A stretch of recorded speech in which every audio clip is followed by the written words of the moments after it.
Hello friends, welcome to teachers makeup. मैं उजाला सिंह लेके आई हूँ आपके सामने ईवीएस के कुछ एनसीईआरटी बेस्ड क्वेश्चंस जो कि हर एक टीचिंग एग्जाम्स में बार बार पूछे जाते हैं। तो चलिए स्टार्ट करते हैं आज का सेशन। हमारा फर्स्ट क्वेश्चन है, बच्चे को समाजीकरण का पहला पाठ कहाँ से प्राप्त होता है? हमें ये बताना है, जो बच्चा सोशलाइजेशन सीखता है, समाज के साथ इंटरेक्ट करने के लिए सीखता है, समाज के बारे में सामाजिक जो विकास होता है उसके में, वो पहला पाठ वो मतलब कहाँ से स्टार्ट होता है, पहला पाठ वो कहाँ से सीखता है? परिवार से, विद्यालय से, सांस्कृतिक केंद्र से या धार्मिक केंद्र से? तो सबसे पहले बच्चा अपने परिवार के लोगों से मिलता है, परिवार के लोगों को जानता है। तो जो समाजीकरण उसका शुरू होगा वो कहाँ से शुरू होगा? परिवार से। तो हमारा राइट ऑप्शन हो जाएगा ऑप्शन नंबर ए। जो पहला पार्ट बच्चा सीखता है समाजीकरण का, वो कहाँ से सीखता है? परिवार से। उसके बाद बच्चा क्या करता है? अपने आस पड़ोस के लोगों से मिलता है या फिर अपने स्कूल में जाता है। तो बाकी के उसके बाद का जो भी समाजीकरण उसके में होता है वो कहाँ से होता है? स्कूल से या फिर आस पड़ोस के लोगों से। तो जो समाजीकरण पहला होता है, समाजीकरण दो तरह से होते हैं। एक प्राथमिक कुछ एजेंसियां होती है और एक द्वितीयक एजेंसियां होती हैं। मीन्स कि प्राइमरी सोशलाइजेशन कहाँ से होता है? तो परिवार से होता है। और जो सेकेंडरी सोशलाइजेशन होता है वो कहाँ से होता है? परिवार के अलावा और भी कहीं स्कूल से या फिर धार्मिक संस्थान से, धार्मिक केंद्र से, सांस्कृतिक केंद्र से, इन जगह से होता है। तो वो क्या कहा जाता है? उसे हम द्वितीयक यानी कि सेकेंडरी सोशलाइजेशन कहते हैं। हमारा इस क्वेश्चन का राइट ऑप्शन हो जाएगा ऑप्शन नंबर ए, परिवार से। हमारा नेक्स्ट क्वेश्चन है क्वेश्चन नंबर सेकंड। सांप किसी भी वाद्य यंत्र के प्रति अनुक्रिया कैसे करता है? सांप कोई भी अगर वाद्य यंत्र में इसकी जो साउंड निकालने वाली जो यंत्र होते हैं उसको सुनता है तो उसके प्रति अनुक्रिया कैसे करता है? वाद्य यंत्र की गति देखकर, वाद्य यंत्र की ध्वनि सुनकर, वाद्य यंत्र को सूंघकर या वाद्य यंत्र के कंपन से? तो अगर आप लोगों को नहीं पता है तो मैं बता दूं कि जो सांप होते हैं वो सुन नहीं सकते हैं, उनमें सुनने की कोई क्षमता नहीं होती है। और तो सांप जो कोई भी गति करता है, कोई भी अनुक्रिया करता है, जैसे कि आवाज़ सुन के अगर लोग उसके आसपास जाएंगे तो सांप क्या करता है? वहां से निकल जाता है, डर के भाग जाता है या फिर छिप जाता है। तो आखिर उसे पता कैसे चलता है? जब उसको ध्वनि सुनाई ही नहीं देती है तो उसे पता कैसे चलता है? तो वाद्य यंत्र के कंपन से। कोई भी आवाज होती है तो उसमें क्या होता है? हल्का सा कंपन होता है, वाइब्रेशन होता है, जिसकी वजह से सांप को पता चल जाता है। और वो कोई भी गति अगर करता है सांप तो वो किसकी वजह से करता है? वाद्य यंत्र के कंपन से, उसको कंपन का पता लग जाता है और उसी वजह से सांप में क्या होती है? गति होती है। तो हमारा राइट ऑप्शन हो जाएगा option number D. Next question है क्वेश्चन नंबर थ्री। परिवार एक इकाई होता है जिसमें माँ, पिता और उसके दो बच्चे होते हैं। यह कथन हमें ये बताना है कि इसमें परिवार के बारे में बताया गया कि परिवार एक इकाई होता है जिसमें कौन कौन होता है? माता, पिता और दो बच्चे होते हैं। तो यह कथन सत्य है, असत्य है, हमें ये बताना है। तो ऑप्शंस पढ़ लेते हैं। सत्य है क्योंकि सभी भारतीय परिवार इसी प्रकार के होते हैं। तो ये ऑप्शन तो हमारा गलत हो जाएगा। क्यों? क्योंकि जरूरी नहीं है कि सारे ही परिवार कितने तरह के होते हैं? दो तरह के परिवार होते हैं। जो हमारा परिवार होता है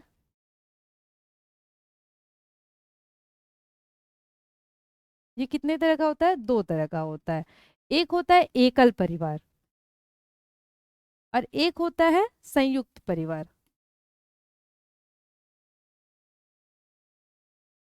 दो तरह के परिवार होते हैं। जो एकल परिवार होता है तो जो हमारे भारत में पाया जाता है वो कैसा परिवार पाया जाता है? सिर्फ ऐसा एकल परिवार नहीं पाया जाता है। एकल परिवार क्या होता है?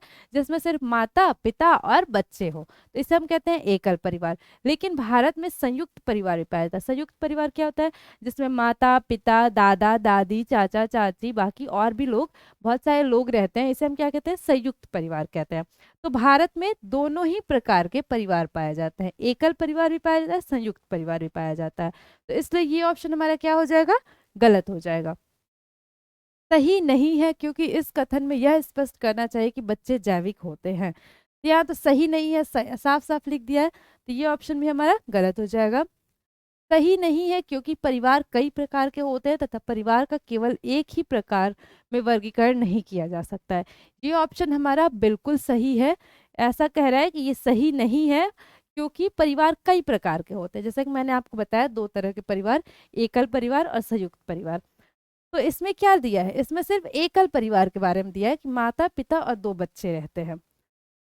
सत्य है, क्योंकि यह किसी आदर्श परिवार का आकार है। बिल्कुल नहीं, ये आदर्श परिवार का आकार नहीं है। परिवार दो तरह के होते हैं, संयुक्त परिवार भी भारत में देखने को मिलता है। तो इसलिए हमारा राइट ऑप्शन हो जाएगा ऑप्शन नंबर सी। चलते हैं नेक्स्ट क्वेश्चन की ओर, क्वेश्चन नंबर 4। इसका रंग काला होता है और अपने शरीर को ठंडा रखने के लिए कीचड़ में खेलना पसंद करते हैं। हमें ये चार जानवरों के नाम दिए गए हैं, स्लॉथ, हाथी, शेर और बाघ। तो हमें ये बताना है कि कौन सी जानवर की विशेषता है कि इसका रंग काला होता है और अपने शरीर को ठंडा रखने के लिए ये क्या करते हैं, कीचड़ में भी खेलते हैं। तो बाघ का कलर तो काला नहीं होता है, ना ही शेर का कलर काला होता है। ये दो ऑप्शंस तो गलत हो जाएंगे। बच गया स्लॉथ और हाथी। स्लॉथ का कलर काला होता है और हाथी का कलर भी काला होता है। लेकिन स्लॉथ के बारे में मैंने आपको पहले भी अपने सेशंस में बताया है कि स्लॉथ क्या होता है, पेड़ के ऊपर रहता है, पेड़ के डालियों पे लटक कर, उल्टा लटक कर सोता है। दिन में वो 17 घंटे सोता है। ये ऑप्शन भी हमारा गलत हो जाएगा। स्लॉथ कीचड़ में नहीं खेलता है। तो हमारा राइट ऑप्शन हो जाएगा हाथी। हाथी किस कलर की होती है, काले कलर की होती है। वो क्या करते हैं, अपने शरीर को ठंडा रखने के लिए कीचड़ में भी खेलते रहते हैं, खेलना पसंद करते हैं। हाथी के बारे में एनसीईआरटी की बुक में कुछ और भी फैक्ट्स दिए हुए हैं। जैसे कि जो हाथी हाथी क्या रहती है, समूह में रहती हैं, ग्रुप में रहती हैं। और जो उसकी मादा हाथी होती है, जिसको हम हथनी कहते हैं, और सबसे बुजुर्ग जो होती है उसकी हथनी, वो क्या होती है, उस समूह की मुखिया होती है। उस ग्रुप का कौन मुखिया होता है, लीडर कौन होता है, तो जो हथनी होती है, सबसे बुजुर्ग हथनी होती है वो। और हाथी क्या करती है, एक जो एडल्ट हाथी जो होती है वो एक दिन में 100 केजी यानी कि 1 क्विंटल झाड़ी और पत्ते खा जाती है। तो ये हाथी के बारे में कुछ और भी फैक्ट्स हैं। और हाथी के जो कान होते हैं वो बहुत बड़े बड़े होते हैं, और वो क्या करते हैं, उनको ठंडा रखने में मदद करते हैं। अगर हाथी को गर्मी होती है तो आपने देखा होगा हाथी अपने कान हिलाती है, क्योंकि वो उनके कान बहुत बड़े होते हैं और वो एक तरह से पंखे का काम करते हैं उनके लिए। तो ये हाथी के बारे में कुछ फैक्ट्स हैं। चलते हैं नेक्स्ट क्वेश्चन की ओर, क्वेश्चन नंबर 5।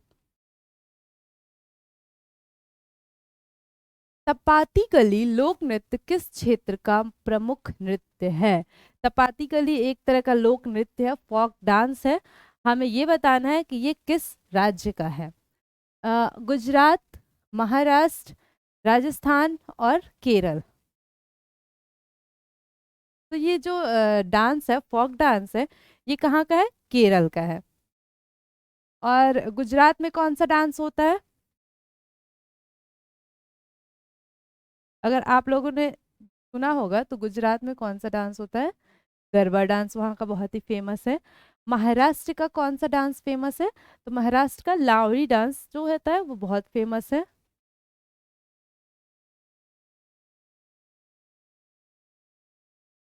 इसमें क्या होता है, ढोलक की थाप पर, मीन्स की ढोलक बजाया जाता है और उसके ट्यूनिंग पे कुछ औरतें जो होती हैं वो क्या करती है, डांस करती हैं। और राजस्थान का कौन सा डांस फेमस है, तो राजस्थान का सीटेट में क्वेश्चन आया भी था को भवई डांस। भवई डांस क्या होता है, सिर पर मिट्टी के मटके लेकर 7 से 8 मटके लेकर और औरतें डांस करती हैं। ये क्वेश्चन भवई डांस कहाँ से रिलेटेड है, ये क्वेश्चन सीटेट में अभी रिसेंटली ही पूछा गया है। तो राजस्थान का एक डांस है भवई डांस, जो कैसे होता है, सिर पर मटके को लेकर होता है, 7 से 8 मटके होते हैं। और इसके अलावा राजस्थान में घूमर डांस बहुत ही फेमस है। और ये तपाती कली जो डांस है वो कहाँ का है, तो वो केरल का लोक नृत्य है। चलते हैं नेक्स्ट क्वेश्चन की ओर, क्वेश्चन नंबर 6। कचनार की सब्जी किस राज्य की डिश है।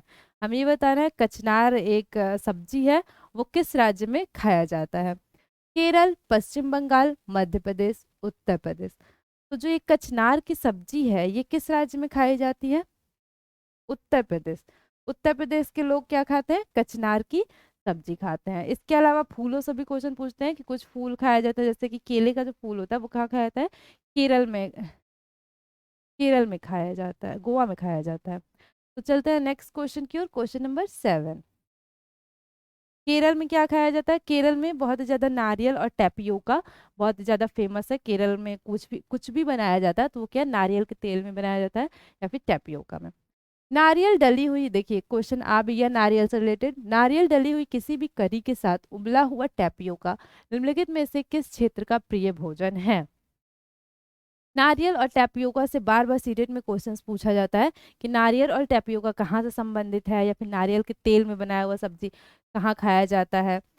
केरल, पश्चिम बंगाल, बिहार और उत्तर प्रदेश। तो इसका राइट ऑप्शन हो जाएगा केरल।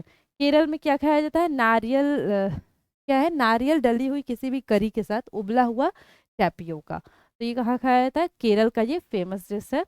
तो चलते हैं नेक्स्ट क्वेश्चन की ओर। क्वेश्चन नंबर 8, निम्नलिखित में से हमारे देश के किस राज्य के अधिकतर लोग नारियल के तेल में पकी हुई समुद्री मछली खाना पसंद करते हैं?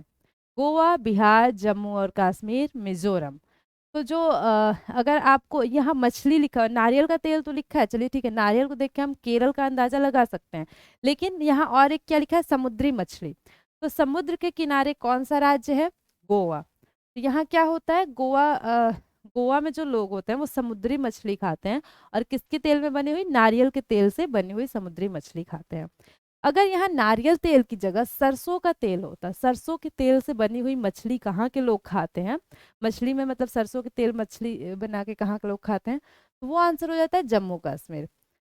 और फिर बिहार का फेमस मीन्स कि बिहार के लोग क्या खाते हैं? तो बिहार का फेमस सबसे ज्यादा क्या फेमस है? लिट्टी और चोखा। ऐसे ही अगर हम मिजोरम का देखें तो मिजोरम में बैम्बू सूट फ्राई मीन्स कि मिजोरम में जो बांस होते हैं ना, बांस को लोग खाते हैं। बांस की जो नाजुक नाजुक पत्ते होते हैं या फिर वो बैम्बू को काट के बॉईल करके वो बांस को लोग कहाँ खाते हैं? मिजोरम के लोग खाते हैं। वहाँ इसकी डिश भी बनाई जाती है। तो ये क्वेश्चन भी पूछ सकता है कि बांस से बनी हुई डिश कहाँ खाई जाती है? तो वो हो गया मिजोरम। इसके अलावा एक डिश है हम हन। ये भी कहाँ के लोग खाते हैं? मिजोरम के लोग खाते हैं। इसमें क्या होता है? कुछ सब्जियां होती हैं, उसको हल्का सा उबाल कर तब ये बनाया जाता है। तो ये डिश भी कहाँ की है? मिजोरम की है। बिहार का डिश लिट्टी चोखा।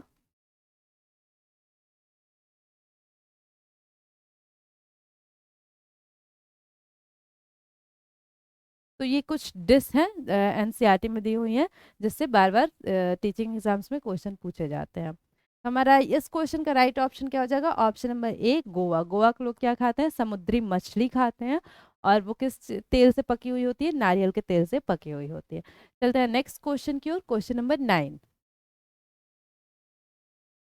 यदि आप रेलगाड़ी द्वारा अहमदाबाद गुजरात जाएं तो आपको रेलवे स्टेशन पर अधिकतर बेचने वाले खाने की कौन सी चीजें मिलती हैं?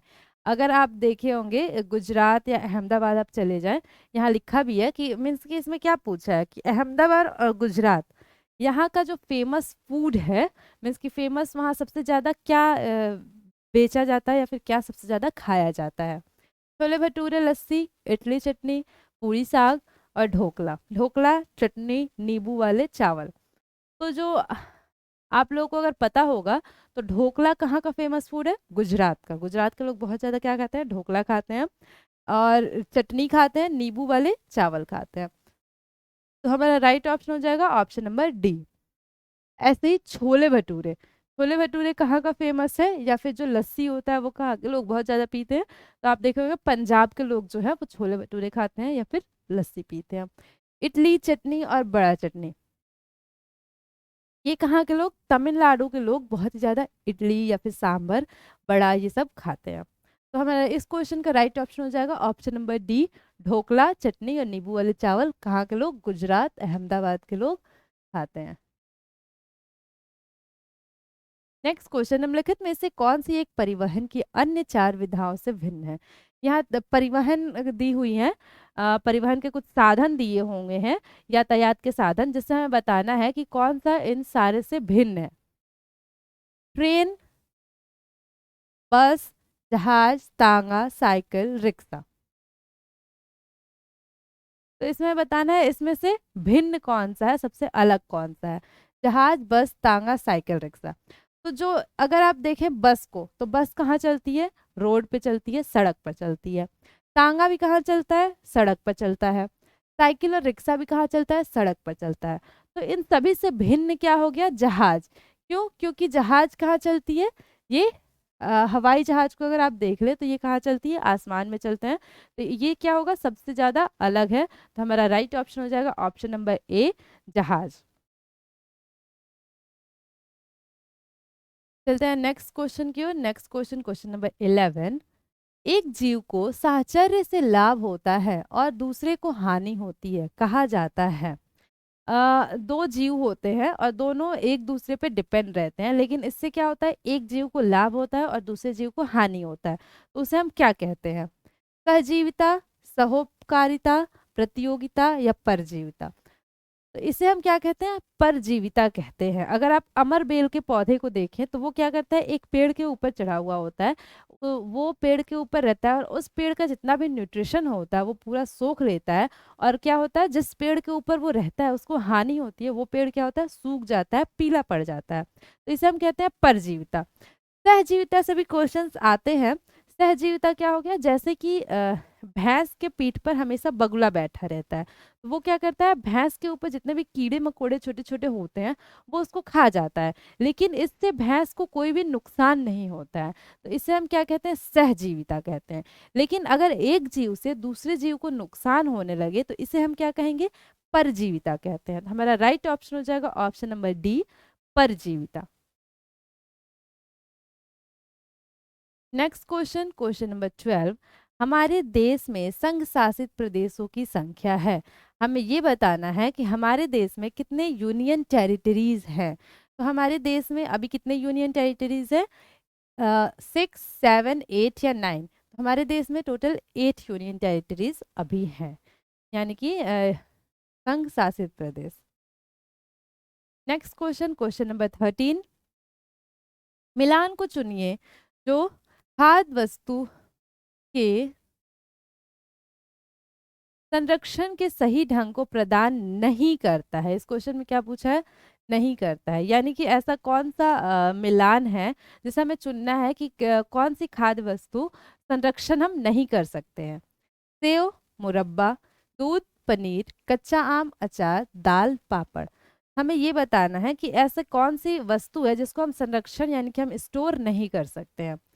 सेव, मुरब्बा। तो सेव से मुरब्बा बनता है और जिसे हम कई दिनों तक स्टोर कर सकते हैं। कच्चा आम से अचार बनता है जिसको तो हम सालों साल स्टोर कर सकते हैं। आम से अचार बनता है जिसे हम क्या करते हैं? बहुत दिनों तक स्टोर कर लेते हैं। दाल से पापड़ बनता है जिससे भी इससे भी हम पापड़ को भी क्या करते हैं? बहुत दिनों तक स्टोर कर सकते हैं। लेकिन दूध और पनीर, दूध से क्या बनता है? पनीर बनता है। लेकिन पनीर को हम बहुत दिनों तक स्टोर नहीं कर सकते। अगर आप देखते होंगे जो पनीर का पैकेट आता है उस पे भी एक्सपायरी डेट लिखा होता है कि ये इस दिन एक्सपायर हो जाएगा। और बहुत ज़्यादा उसकी एक्सपायरी डेट नहीं होती है, 2 से 3 महीने तक ही हम उसको स्टोर कर सकते हैं। लेकिन ये जो मुरब्बा है इसे हम कम से कम 6 महीने से 7, 8 महीने, 1 साल तक भी स्टोर कर सकते हैं। अचार तो हम सालों साल, 2 साल, 3 साल भी स्टोर कर सकते हैं। और दाल और पापड़, पापड़ को भी हम 1 साल तक स्टोर किया ही जा सकता है। लेकिन जो दूध और पनीर है, दूध ना ही हम दूध से बने हुए पनीर को भी स्टोर नहीं कर सकते और दूध को भी स्टोर नहीं कर सकते। तो हमारा राइट ऑप्शन हो जाएगा ऑप्शन नंबर बी। इसमें यही पूछा था कि किसे हम संरक्षण प्रदान नहीं कर सकते, मीन्स किसे हम स्टोर नहीं कर सकते। तो पनीर को हम स्टोर नहीं कर सकते हैं। चलते हैं हमारे नेक्स्ट क्वेश्चन की ओर, क्वेश्चन नंबर 14। रेत के टीले कहाँ पाए जाते हैं? हमें ये बताना है। रेत के बड़े बड़े टीले बने हुए होते हैं जिसे सैंड ड्यून्स भी कहते हैं इंग्लिश में। तो वो कहाँ पाए जाते हैं? Afghanistan, England, Uzbekistan, Bangladesh, Berlin, Rajasthan, Abu Dhabi, Afghanistan. तो जो रेत के टीले हैं, बड़े बड़े रेत के टीले बने होते हैं, ये डेजर्ट एरिया में होते हैं जहाँ बहुत ज़्यादा बालू होता है। तो वो कहाँ पाया जाता है? आबू धाबी में पाया जाता है। अफगानिस्तान के आबू धाबी में पाया जाता है। हमारा 14 क्वेश्चन का आंसर हो जाएगा ऑप्शन नंबर डी। चलते हैं नेक्स्ट क्वेश्चन की ओर, क्वेश्चन नंबर 15। निम्नलिखित में से कौन सी विशेषता बरगद के पेड़ की जड़ों की नहीं है? हमें ये बताना है कि बरगद के जो जड़ होते हैं, बरगद के पेड़ के जड़ होते हैं, इनमें से कौन सी विशेषता उन जड़ों की नहीं है। जड़ें खंभों की तरह पेड़ को सहायता प्रदान करते हैं। ये बात बिल्कुल सही है। जड़ से ही क्या होते हैं, पेड़ खड़े रहते हैं, जड़ की हेल्प से ही। तो वो क्या करते हैं, उनको सहायता प्रदान करते हैं। जड़ें शाखाओं से नीचे लटकती रहती हैं। जो बरगद के पेड़ होते हैं उसमें एक तो जमीन के नीचे भी जड़ होता है और उनकी कुछ जड़ें शाखाओं से भी लटकती हुई रहती हैं। हमारा ऑप्शन बी भी सही है। इसमें जमीन के भीतर जड़ें होती है, ये भी बिल्कुल सही है। जड़ें जमीन के भीतर भी होती है और फिर शाखाओं से भी लटकी हुई होती है। जड़ें भोजन का भंडारण करती हैं। तो ये जो ऑप्शन है ये हमारा गलत हो जाएगा और इसमें यही पूछा है कि कौन सी इसकी विशेषता नहीं है।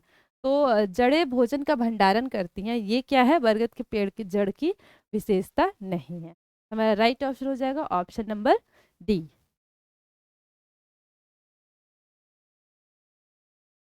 Question number 16। पर्यावरण अध्ययन की पाठ्य पुस्तकों में विभिन्न प्रकरणों में एक खंड करके देखो क्या दिया हुआ है।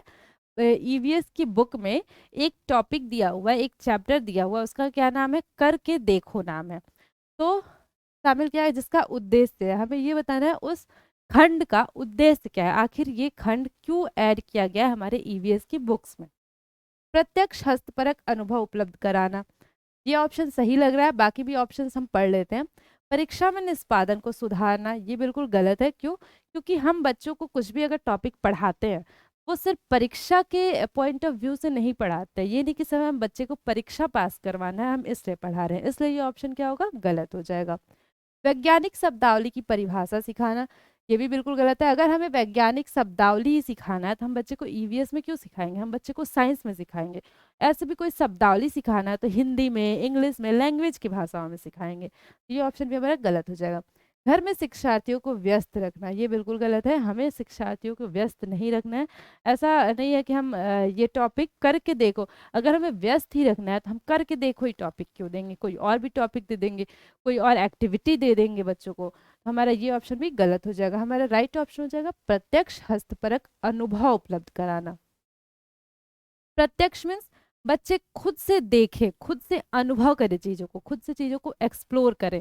तो कोई भी चीज अगर करके करके देखो है तो बच्चा क्या करेगा, खुद से करके चीजों को देखेगा, खुद से उसका एक्सपीरियंस करेगा, उस चीज को एक्सप्लोर करेगा, तो क्या होगा, अच्छे से सीख पाएगा। तो हमारा उद्देश्य यही होगा, ऑप्शन नंबर ए इसका राइट आंसर हो जाएगा।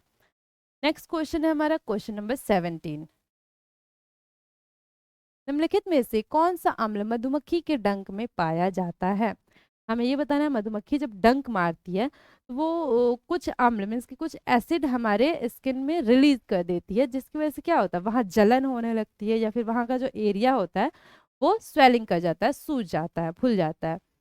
फार्मिक अम्ल, एसिटिक अम्ल, एस्कॉर्बिक अम्ल या लैक्टिक अम्ल।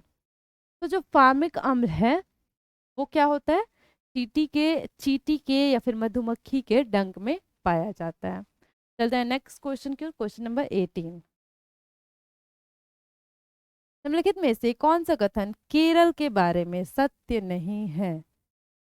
हमें क्या बताना है, केरल के बारे में सत्य नहीं है। केरल में मलयालम भाषा बोली जाती है, ये बिल्कुल सत्य है। केरल में कौन सी भाषा बोली जाती है, मलयालम भाषा बोली जाती है। वलक्कम लकड़ी से बनी छोटी नाव होती है जो केरल में पाई जाती है। क्या है, वलक्कम। वलक्कम एक लकड़ी है, इस लकड़ी से क्या बनता है, नाव बनता है, जो कहाँ पाया जाता है, केरल में पाया जाता है। तो ये बात भी बिल्कुल सही है, केरल में क्या होता है, नाव पाया जाता है। और केरल में एक बोट रेस भी होता है जिसका नाम हम वलमकली कहते हैं। वलमकली स्नेक बोट रेस होता है, वहाँ बोटों का मीन्स कि नाव की क्या होती है, रेस लगाई जाती है। और ये फेस्टिवल सितंबर और अक्टूबर महीने में मनाया जाता है। केरल में नारियल के पेड़ अधिक होते हैं, ये ऑप्शन भी बिल्कुल सही है। मैंने अभी बताया कि केरल में क्या, टेपियोका और नारियल, हर घर के आंगन में आपको टेपियोका और नारियल के पेड़ देखने को मिलते हैं। भरतनाट्यम नृत्य केरल में होता है, तो ये ऑप्शन हमारा गलत है। क्यों? क्योंकि भरतनाट्यम जो नृत्य है वो कहाँ होता है, तमिलनाडु में होता है।